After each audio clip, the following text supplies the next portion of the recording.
A man is alone in a cell in the city of Fez. It's the winter of 1374. The man in the cell is in his early 60s. He's thin, bookish, not physically imposing. He's been in politics his whole life. He's been vizier to one of the most powerful sultans in the Western Mediterranean. He's written a 1200-page history of the city he loved. He's written a treatise arguing that plague spreads by contagion, something the religious consensus of his time refused to accept. And he backed the claim with, in his own words, experience, study, and the evidence of the senses. Tonight, hands are going to close around his neck. His name is Lisanuddin ibn al-Khatib, Lisanuddin ibn al-Khatib, the tongue of the faith. Born in Loja, in the Kingdom of Granada 61 years ago. Trained as a poet, a doctor, a historian, a jurist. By the time he turned 40, he was running the administration of the Nasrid state. By the time he turned 61, he was a fugitive in a Moroccan cell, accused of heresy, awaiting a trial that's already been decided. The man who organized that trial is one of his own students, a brilliant young poet named Ibn Zamrak, who Ibn al-Khatib trained, promoted, made vizier after him. The same Ibn Zamrak whose verses are carved, at this very moment, into the walls of the palace they built together. The Court of the Lions, the Hall of the Two Sisters, 5,000 individual muqarna cells carved in plaster, arranged in a dome that seems to turn when you look at it, above an inscription that reads, "I am a garden graced by every beauty." Tomorrow, after the strangling, a mob will dig Ibn al-Khatib's body up from its shallow grave and burn it in the dirt outside the city walls. He'll be reburied near a gate in Fez that will, for centuries afterward, be called Bab al-Mahruq, the gate of the burned one. Tonight, though, he's still alive. And we're going to spend the next 40 minutes walking through the building he and his student built. A building that's maybe the single most beautiful physical thing the Islamic world ever made. While we try to figure out what to do with the fact that it was made by people who were about to kill each other. Welcome to the peak of the Alhambra. This episode is going to have 3 problems in its head at once, and I want to name them before we go in. The first is architectural. How do you describe in audio a building whose point is what it looks like? The second is biographical. How do you tell the story of one generation's masterpiece without flinching from the knife at the end? The third is philosophical. What do you do, as a listener, with something beautiful made by people who did ugly things? I don't have clean answers. I have a palace, and I have 600 years of people arguing about it, and I have 40 minutes. Let's walk through. To understand how we got here, you have to understand one man, Muhammad al-Khamis, Muhammad V. Born 1339, taking the throne at 15, the year his father Yusuf I was stabbed to death at Eid prayers, in the middle of the great mosque of Granada, surrounded by his own people. If you listen to the first episode, you know the pattern. The Nasrid court is, by the 1350s, the most dangerous place in the Western Mediterranean for the person sitting on the throne. Every king has been stabbed, deposed, or driven into exile. Yusuf I's murder was the 3rd royal assassination in the dynasty's 1st century. Muhammad V, 15 years old, inherits a kingdom whose most reliable political institution is fratricide. He lasts 5 years. In 1359, the half-brothers of his court pull a classic Nasrid palace coup and Muhammad V flees. He runs, with Ibn al-Khatib by his side, across the strait to Fez. The Marinid Sultan of Morocco, Abu Salim, gives him refuge. For 3 years, he's a deposed king living on Moroccan charity, watching his dynasty tear itself apart from 600 miles away. You want to feel how small these worlds were. Muhammad V and Ibn al-Khatib spend those exile years in Fez, reading, writing, waiting. Ibn al-Khatib uses the time to work on his history of Granada, the Ihata. He writes poetry. He keeps a correspondence with scholars across the Islamic Mediterranean. Meanwhile, Muhammad V is quietly meeting with anyone who might help him home. Envoys from Marinid governors, traders from Aragon, embassies from a kingdom he's not supposed to be allied with at all. And here's where the story turns. Most deposed Nasrid kings died in exile. They were poisoned, strangled, forgotten. Muhammad V doesn't die. He waits, he builds alliances. He talks to, of all people, Pedro the Cruel of Castile, the Christian king of the kingdom that's theoretically his enemy. Pedro, who is currently losing a civil war against his own half-brother, sees an opportunity. In 1362, Pedro gives Muhammad V the military support to retake Granada. A Muslim king, restored to his throne by the Christian king who's supposed to be his enemy, because both of them have bigger problems at home than each other. Muhammad V comes back in 1362. He's 23 years old. He's already been deposed, exiled, restored. He's seen his father murdered and his court eat itself and his people try to kill him. And he is going to reign in peace for 29 more years. 29 years. For a Nasrid emir, that's not a reign, that's a miracle. He takes a new name when he comes back. Al-Ghani Billah, he who is content with God. Think about what that name's doing. It's theological, sure, but it's also political. It's saying, I don't need anything else. I've seen what ambition does in this family. I'm done with it. And then he starts building. What Muhammad al-Awwal had built in 1238 was a fortress. Walls, towers, cisterns, barracks. What Muhammad II and Yusuf I had added were royal chambers, a throne room, a madrasa. The Alhambra, by 1362, was already one of the finer royal complexes in the Islamic West. It wasn't the Alhambra yet.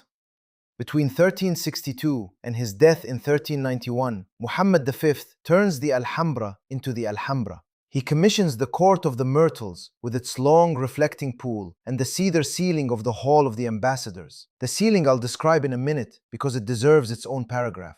He commissions the Palace of the Lions, completed in the 1370s and 80s, the courtyard with the 12 marble lions, the Hall of the Two Sisters, the Hall of the Kings, the Hall of the Ibn Tharahiz. He commissions a hospital, the Maristan, with a ward for the mentally ill, centuries ahead of anything in Christian Europe. He also rebuilds the Mekshwar, the administrative wing where the Sultan took petitions from ordinary Granadans. Somebody walking in off the street to ask for justice against a neighbor would pass through a deliberately disorienting sequence of bent corridors, designed so that a petitioner couldn't see directly into the private chambers of the palace. By the time you reached the audience room, you were off balance. You couldn't tell how deep inside the building you'd gone. That's deliberate. It's a building that's thinking about what petitioners feel, about what guests feel, about what ambassadors feel. Every corridor is choreography. And he commissions the text, the 10,000 inscriptions, the poetry, the motto. He hires the poets. He pays the stucco workers. He approves the verses that go onto the wall above his own throne. The Alhambra we see today isn't a building that accreted over generations by accident. It's a building whose program was deliberately designed, mostly during Muhammad V's second reign, by a king and a vizier who treated architecture and literature as the same art. And this is the part most people miss. He commissions the text, because the Alhambra is the most heavily inscribed building in the Islamic world. The scholar Juan Castilla Brazales, who spent years of his life walking the palace with a notebook, counted close to 10,000 Arabic inscriptions. 10,000. Carved into stucco, painted on tile, woven into geometric patterns, wrapped around arches and doorways and fountain rims. Quranic verses, dynastic tributes, prayers, poetry. The motto Muhammad I coined in 1248, وَلَا غَالِبَ إِلَّا اللَّهِ, there is no victor but God, appears around 3,000 times. You'll hear that on the walls every few steps, for the entire episode, just as a kind of background rhythm, 3,000 times, hammered in. But the thing that sets the Alhambra apart is the poetry. Because the building doesn't just carry text, it is a text. You read it the way you read a book. The architecture and the writing are the same object. There are 3 poets whose verses survive on the walls. Ibn al-Yayyab, who died in 1349, he trained Ibn al-Khatib. Ibn al-Khatib himself, he trained Ibn Zamrak. And Ibn Zamrak, who wrote the lines on the Fountain of the Lions, the Hall of the Two Sisters, the Comares Throne, the Mirador del Indaraja. 3 generations, a chain of mentorship, and eventually a chain of betrayal. Stand for a minute in the Court of the Lions at dawn. The first thing you hear is water. 4 narrow channels, one running from each of the 4 porticos, converging at a central marble basin held up by 12 carved lions. The basin's a single block of white marble, cut at Mikael in the mountains of Almeria, hauled to Granada over 100 miles of road, carved in place. Water rises through the central stem, fills the upper bowl, and spills down through hidden channels underneath each lion, emerging through the mouth of each one as a slender jet into the square basin they all stand in. When the hydraulics were rebuilt in 2012, the engineers figured out something about the original design. The upper basin is perfectly still, water's flowing in and out at the same rate, but the surface never ripples. It sits there like a mirror. You can watch the sky move in it while you hear the water running underneath. And the 4 channels that carry water out from the basin into the 4 porticos of the court, the whole courtyard is built around this, are the 4 rivers of paradise. The Quran describes paradise in Surat Muhammad, chapter 47, verse 15. rivers of water, rivers of milk, rivers of wine, rivers of honey. The Court of the Lions is a literal physical model of that verse, carved in stone, fed by acequias the Nasrids dug from the Sierra Nevada, 6 kilometers upstream. And around you, on every wall of the court, carved into the marble rim of that fountain basin, Ibn Zamrak's poetry is speaking. Blessed be he who granted the Imam Muhammad dwellings which in their beauty have adorned his other dwellings. Does not this garden contain wonders the like of which God has forbidden elsewhere to be matched? Like a lover whose eyelids brim with tears, but who hides them for fear of an informer. What indeed is this fountain but a beneficent cloud pouring down copious showers over the lions? Like the hand of the Khalif, which, rising in the morning, distributes favors on the lions of holy war. The fountain itself is speaking. That's the move. The poem is in the first person, carved in the voice of the object. You stand next to the basin and it tells you who it is. It describes itself, it names its patron, it blesses him, and then it describes, line by line, the hydraulics, the lions, the relationship to the Caliph. You could walk past this thinking it's a beautiful marble fountain. It's a fountain, and it's also literature, and it's also political propaganda, and it's also a prayer, all four at once, carved into the same stone. That's the move the Alhambra keeps making, everywhere, for 10,000 inscriptions. Walk out of the Court of the Lions into the Hall of the Two Sisters. Look up. The dome above you is an octagon set over a square floor.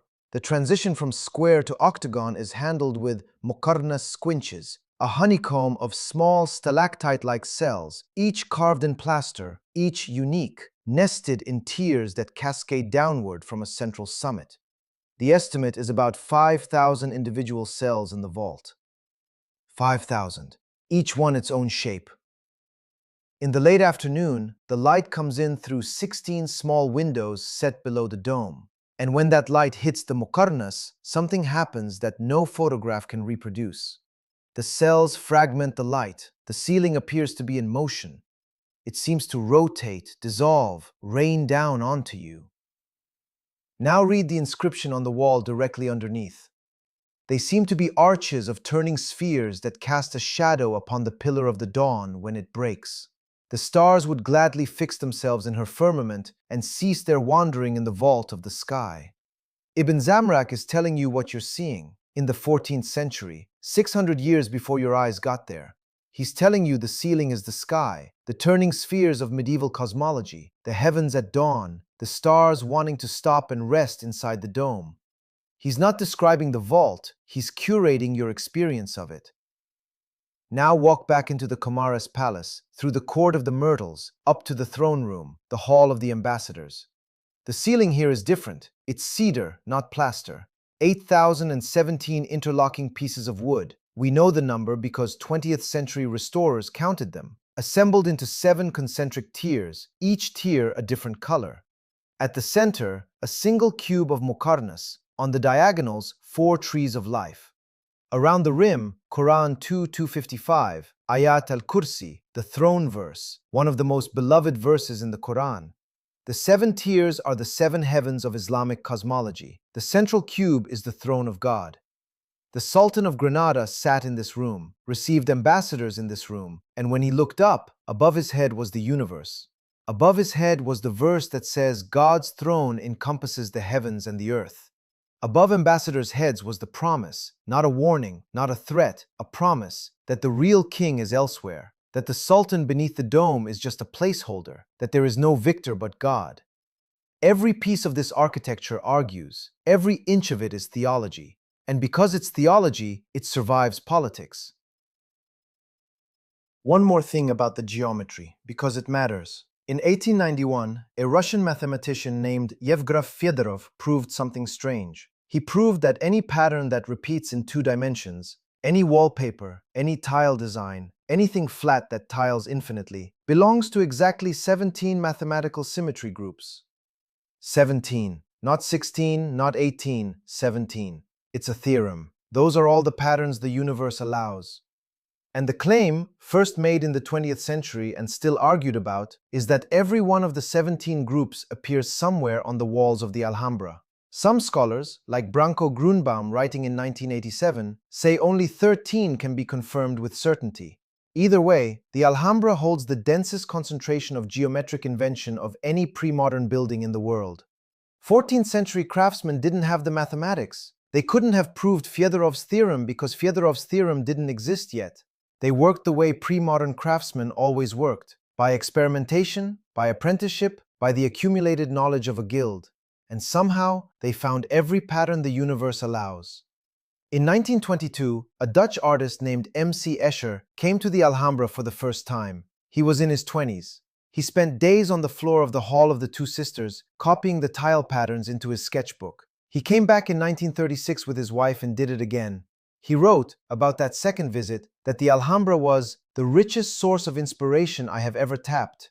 His whole life's work, fish becoming birds, lizards becoming hexagons, the impossible staircases, the paradoxical prints that made him the most reproduced artist of the 20th century, came out of those sketchbooks, came out of Ibn Zamrak's walls, came out of 14th century craftsmen who died unknown, whose names we don't have, who solved the theorem they couldn't have stated. The Alhambra speaks to people who can't read Arabic. That's part of its genius. The poetry on the walls will do one thing to you if you can read it. The geometry of the tiles will do something else even if you can't. Both parts of the building are speaking, in their own languages, all the time. Let's stop for a minute and talk about the people nobody talks about. The Alhambra wasn't built by Muhammad V, and it wasn't built by Ibn al-Khatib or Ibn Zamrak either. It was built by craftsmen, yeseros, plasterworkers, alicatados, tile cutters, the specialists who chipped glazed ceramic into the tiny polygonal pieces that make up the mosaic dados on almost every wall. Woodworkers, assembling the cedar coffered ceilings panel by panel, fitting thousands of interlocking pieces without a single iron nail. Stonemasons working the Makail marble. Hydraulic engineers running the acequias. Calligraphers setting out the Arabic inscriptions in both Thuluth and Kufic scripts before the Yeseros carved them into stucco. We don't have most of their names. Medieval Islamic societies didn't usually credit craftsmen the way they credited patrons and poets. But we know something about the guilds that produced them. They were hereditary. They were based in Granada and Fez and Tlemcen, and they'd been working this way for 4 centuries by the time Muhammad V called them up. The Muqarnas dome in the Hall of the Two Sisters didn't emerge fully formed. It's the culmination of a craft tradition that stretches back through the Marinids, the Almohads, the Almoravids, back to the Umayyads of Cordoba 500 years earlier. Generations of anonymous workers, passing the techniques from father to son, from master to apprentice, until one generation in Granada had everything they needed to build something nobody else could have built. And here's the thing that matters. When the kingdom fell, the craftsmen didn't disappear. They kept working. The Moriscos, the Muslims who converted under duress after 1492, included many of these families. They went on making Nasrid-style stucco and tile for Castilian patrons throughout the 16th century. The Alcázar of Seville is full of their work. The Alcazaba of Malaga, the Real Alcázar in Córdoba, scattered doorways and fountains in private palaces from Toledo to Jerez de la Frontera, all made by the descendants of the people who made the Alhambra, continuing to practice what they'd learned under Christian patronage for as long as they could. When the final expulsion came in 1609, many of those craftsmen ended up in Morocco, in Tunis, in the Ottoman lands. You can trace their fingerprints in buildings built centuries later by their great-grandchildren, thousands of miles from the Red Hill where their ancestors learned.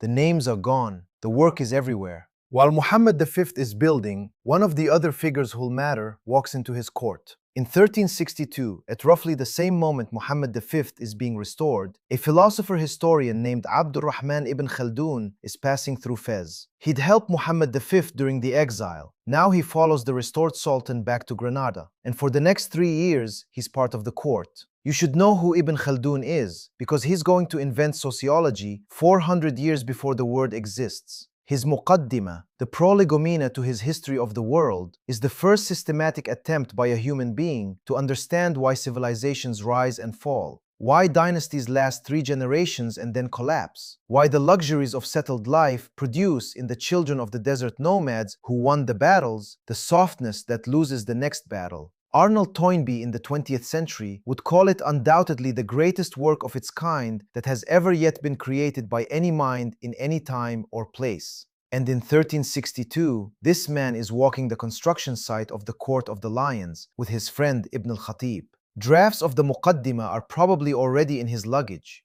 In 1364, Muhammad V sends Ibn Khaldun to Seville, on a diplomatic mission to Pedro the Cruel. Now think about what's happening. Ibn Khaldun's family had lived in Seville for generations, until 1248, when Ferdinand III took the city and expelled the Muslims. That's 116 years earlier. Ibn Khaldun grows up in Tunis, in exile. His family's houses in Seville have been handed over to Castilian nobles. He arrives in Seville as an ambassador. He meets Pedro the Cruel in the Alcazar, a palace that is itself a Nasrid-style Islamic building, built by Muslim craftsmen Pedro had brought up from Granada. Pedro is a complicated man, but he's reportedly charmed by his Muslim guest. He makes Ibn Khaldun an offer. Stay, come back to Castile. I'll restore your family's ancestral estates, all of them. The houses your grandparents lost in 1248. They're yours again. Stay in my kingdom. Ibn Khaldun refuses, politely. He accepts Pedro's gifts. We're told he was given a fine horse and a robe of honor, but he turns around and rides back to Granada. The Muqaddimah later says nothing about this moment directly, but the fact that he refused, that he turned down the offer of his ancestral property, that he came back to Muslim Granada and kept writing, matters. He didn't take the deal. He understood that the family's houses in Seville weren't really being offered to him. They were being dangled. The terms would be Pedro's. The civilization he was part of would continue to be, for him, something he could only look at from across the water. He goes back to Fez eventually. Ibn al-Khatib follows him into exile a few years later. They argue, they separate, and Ibn al-Khatib is the one who doesn't make it out. Let's come back to that cell. In 1371, Ibn al-Khatib leaves Granada. It's not clear, even to modern historians, exactly what happened between him and Muhammad V. Some accounts say Ibn al-Khatib feared assassination. Some say he'd lost political ground at court to rivals. Some say he went on what he meant to be a diplomatic errand and decided not to come back. What's clear is that he crossed the strait, settled in Fez, and lived in North Africa for 3 more years. During those 3 years, things got worse.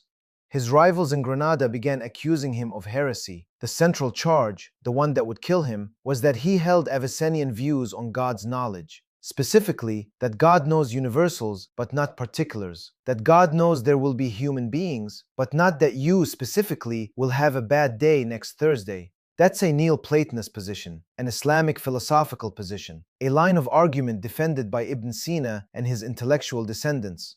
It was out of fashion by the 14th century. The dominant theologians, the Ash'aris, considered it heresy. And then, and this is the part I want you to hold on to, the trial in Fez was organized in large part by his own protege, Ibn Zamrak. The brilliant young poet Ibn al-Khatib had identified, trained, promoted, made vizier after him. The student whose verses were, at that very moment, being carved into the walls of the Alhambra back in Granada. Ibn Zamrak served as one of the emissaries at the trial. He argued publicly, for the record, against his mentor. Whether he pushed for the strangling, we don't exactly know, but he was there. And afterward, back in Granada, he took the vacancy, became vizier, kept writing.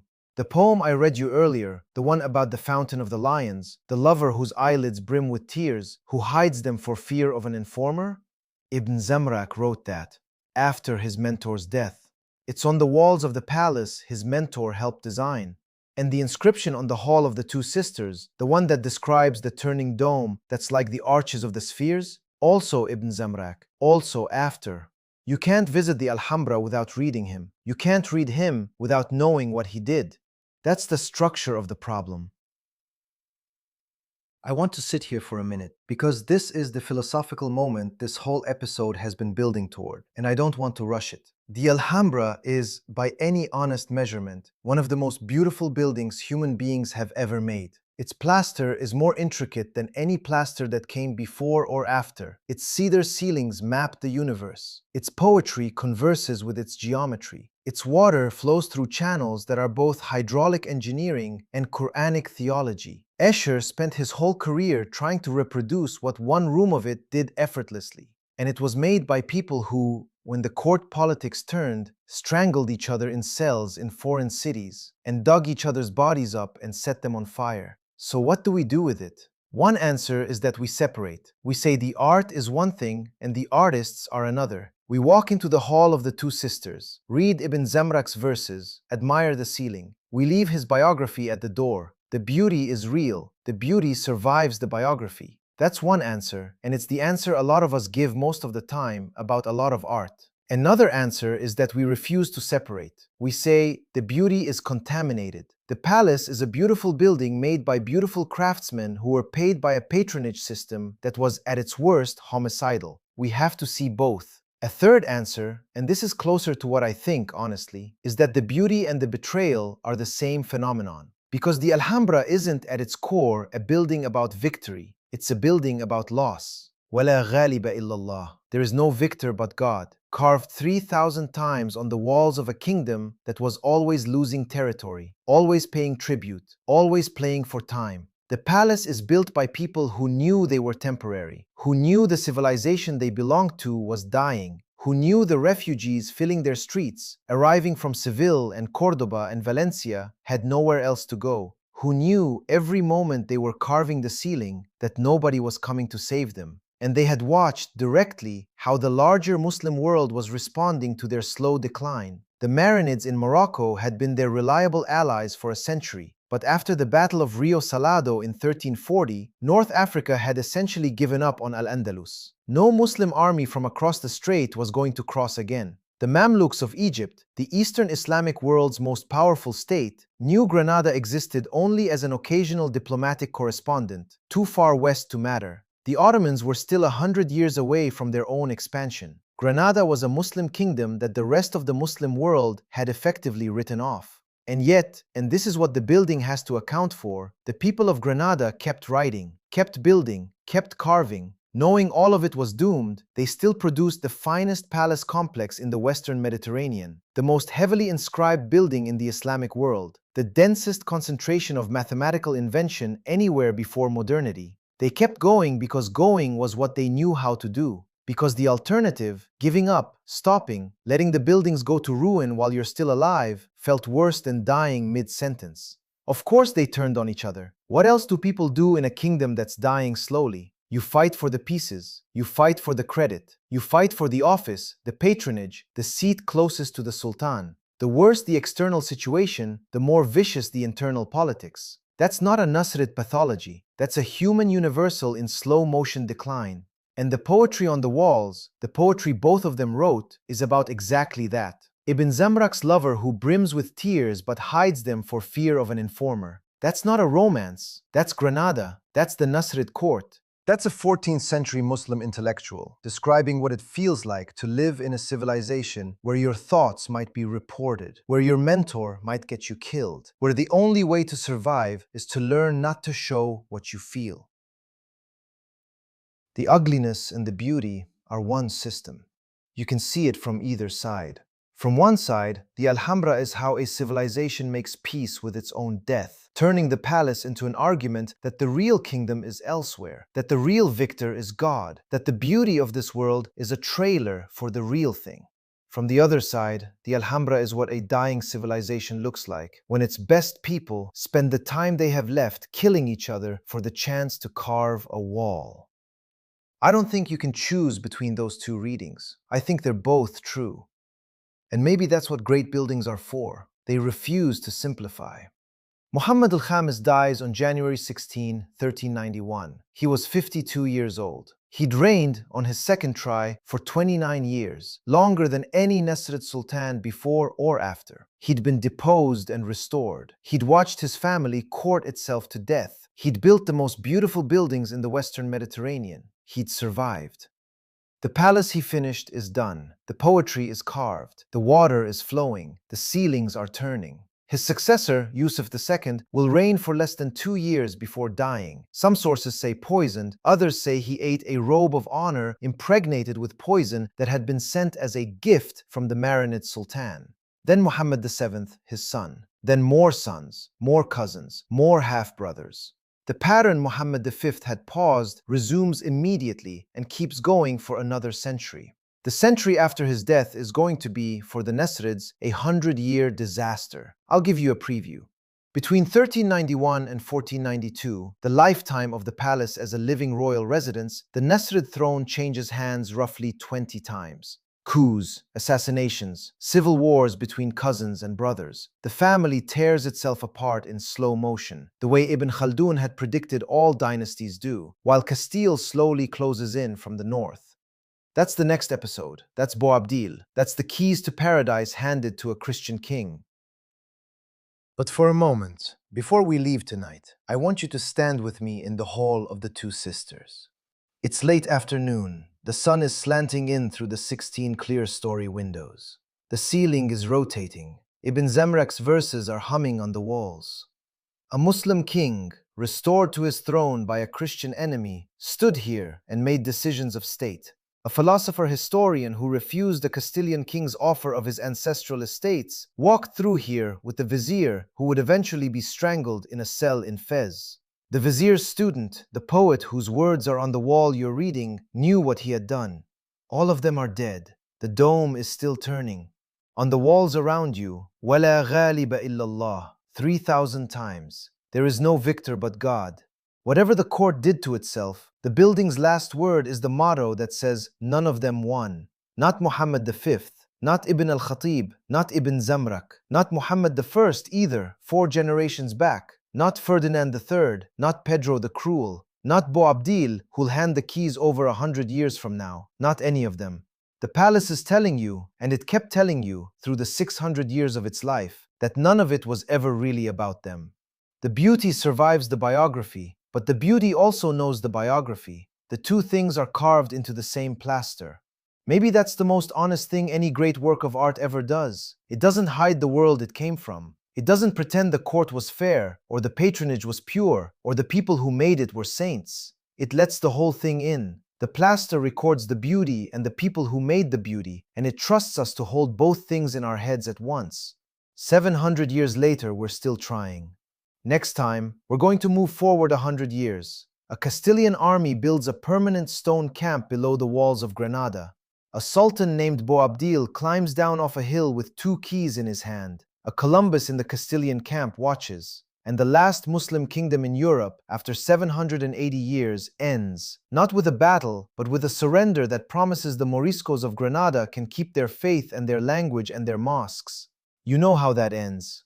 I'm Basil. Thanks for listening.